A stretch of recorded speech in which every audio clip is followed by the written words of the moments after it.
Gini, ini cerita tentang bakat, perjuangan, dan sebuah penebusan. Hari ini kita bakal bedah kisah luar biasa dari seorang pemain yang mungkin sempat hampir kita lupakan, Brahim Diaz. Perjalanannya ini benar-benar jadi bukti kalau jalan menuju puncak itu ya emang nggak pernah lurus. Nah, ini dia pertanyaan intinya. Gimana ceritanya seorang talenta yang digadang-gadang jadi bintang besar, malah bisa kesasar di tengah jalan, tapi kemudian berhasil nemuin jalan pulangnya lagi? Cerita ini mungkin lebih nyambung ke hidup kita daripada yang kita kira. Oke, kita mulai ceritanya dari Malaga, tanggal 3 Agustus 1999. Disitulah seorang anak bernama Brahim Diaz lahir. Dan dari awal banget udah kelihatan jelas kalau dia ini bukan anak biasa. Dia itu beda banget. Coba bayangin, sentuhan bolanya halus banget, gerakannya lincah, dan visinya di lapangan itu udah jauh di atas anak-anak seumurannya.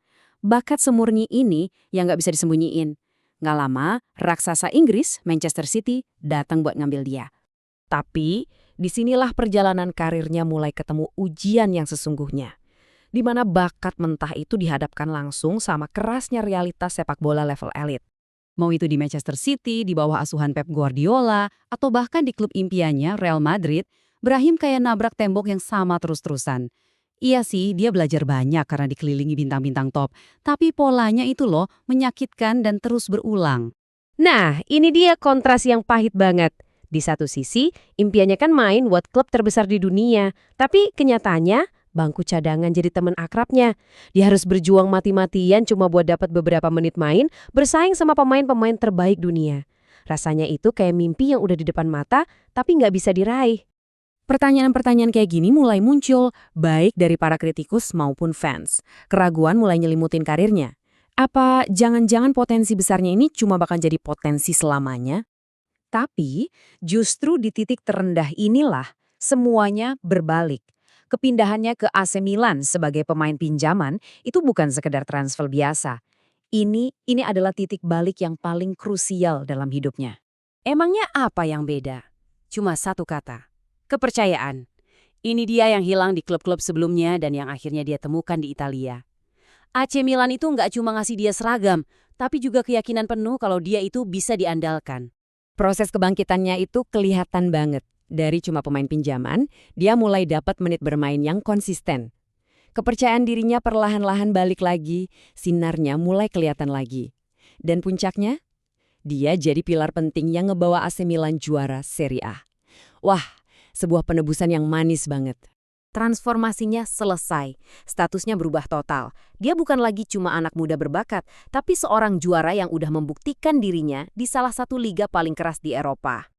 Setelah sukses besar di Italia, Brahim pun kembali ke Real Madrid. Tapi tunggu dulu, kali ini situasinya beda banget. Ini bukan pengulangan dari masa lalunya yang kelam. Dia yang kembali itu bukan pemain yang sama. Dia kembali sebagai pribadi yang jauh lebih matang secara mental, dengan kepercayaan diri yang meluap-luap, dan yang paling penting, dia siap buat bertarung memperebutkan tempatnya. Nah, ini dia perubahan terbesarnya, pola pikirnya. Dia sadar banget kalau kesempatan kedua di klub impian sekelas Real Madrid itu langka, dan kali ini dia nggak akan menyia-nyiakan kesempatan itu lagi.